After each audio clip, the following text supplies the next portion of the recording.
a que MOSCTHA representara el programa de asistencia legal de la red JackView, que está compuesta por varias ONG, organizaciones que trabajan en el tema migratorio y con la población dominicana de origen haitiano desde el punto de vista de sus derechos fundamentales. MOSCTHA stands for Movimiento Sociocultural de los Trabajadores Haitianos. This translates to the movement, the social-cultural movement for Haitian workers. They were founded in 1984, and what they mostly work in is with sort of representation and advocacy for Haitian workers here in the Dominican Republic. They have also worked for things like microcredits.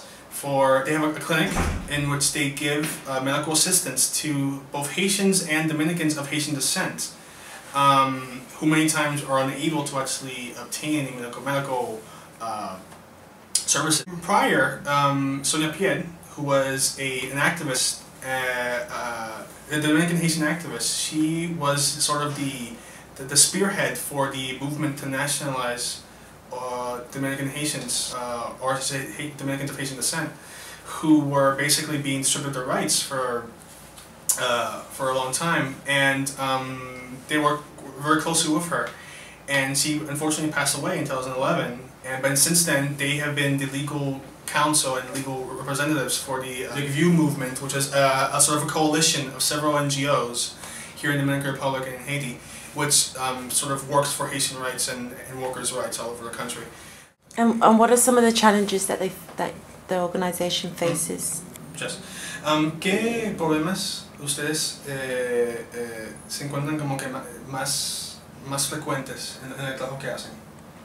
Bueno, mira, la necesidad de la población inmigrante y su familia aquí, sobre todo la haitiana, en términos particulares. The biggest problems they are confronting here is that there is systemic discrimination towards Haitians and people who are Haitian descent here in the island.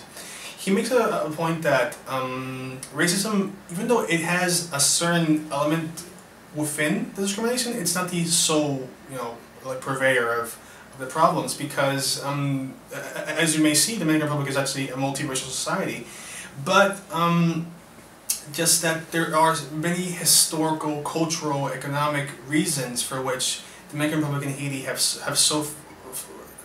drifted apart so much, stemming from the 1844 revolution, in which the Dominican Republic rebelled against the Haitian government. MOSCTHA basically provides legal counsel and representation for Dominicans of Haitian descent who were born in the island, or born in the country, but have been denied citizenship, stemming from recent laws.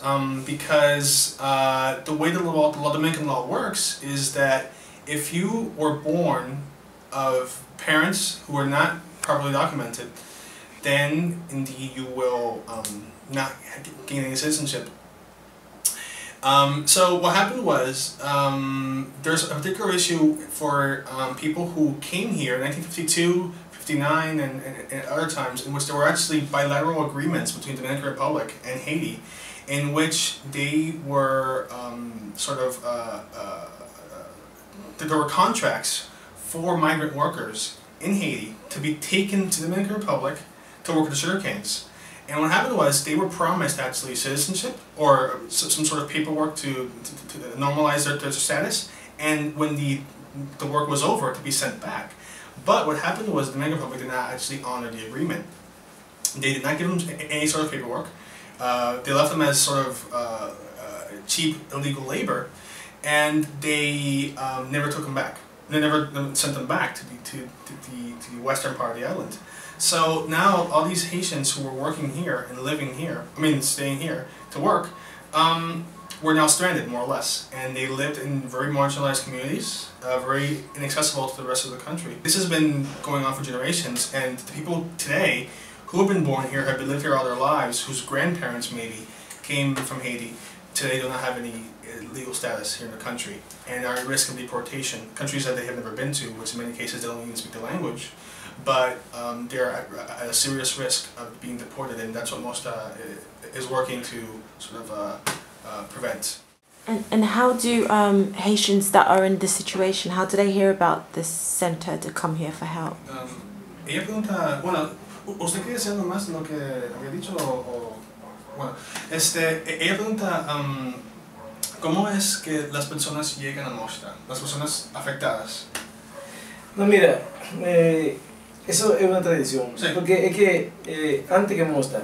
So he was making the point that he's been working as an attorney in migration issues for over 20 years, and here in the office they have 5 people who can form a sort of elite team of experts on the subject. They're more or less the representatives of the legal representatives of the issue, both domestically and internationally, here in the courts and the inter-American courts as well with the UN.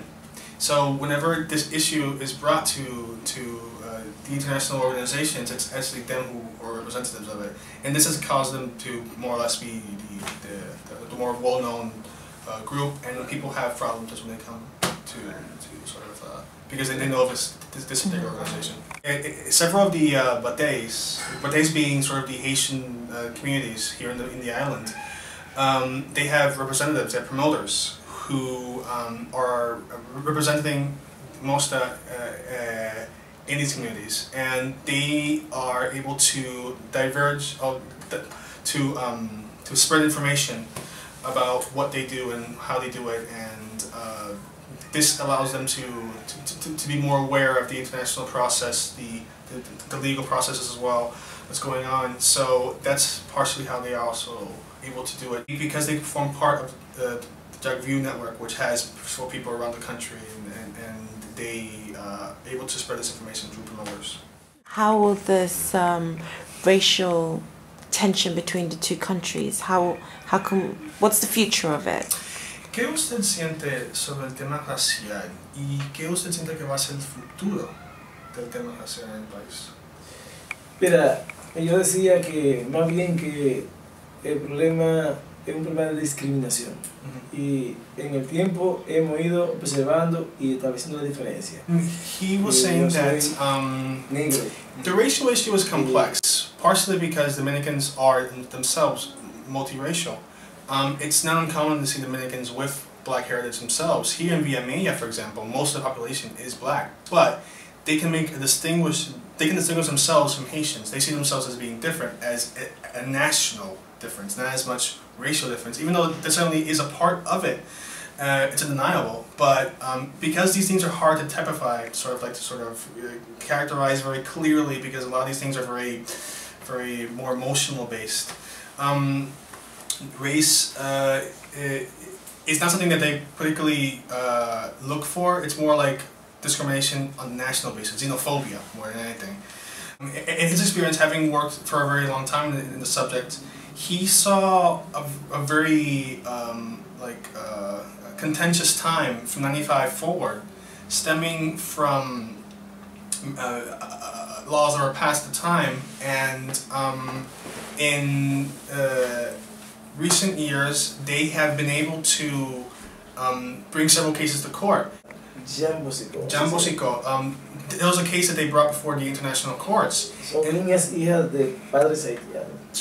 There were 2 young girls who were denied citizenship because their parents were Haitian. They were born here in the country. And for a long time they were actually denied the access to schools, to public services, all that stuff, because they didn't have any national paperwork. So they brought the case to the international courts, and they basically won against the Dominican state. Since then, this story sort of made international headlines, and they've been able to bring this sort of awareness to the problems that exist between Haitians and Dominicans from a legal standpoint, and there is much more recognition based on sort of the promotion and work that they've been doing internationally, speaking with the press, speaking with international aid organizations and congresses and whatnot. He sees it as today things are much clearer because there's much more discussion going on nationally and internationally as well about the issue, whereas before it was perhaps kept under the rug. Haitians were very invisible in Dominican culture. But today, now there's more discussion, there's more debate about this, and we're all very confident that in the future things will be much better. But ultimately, it's going to be a lot of work. Wow, that's fantastic.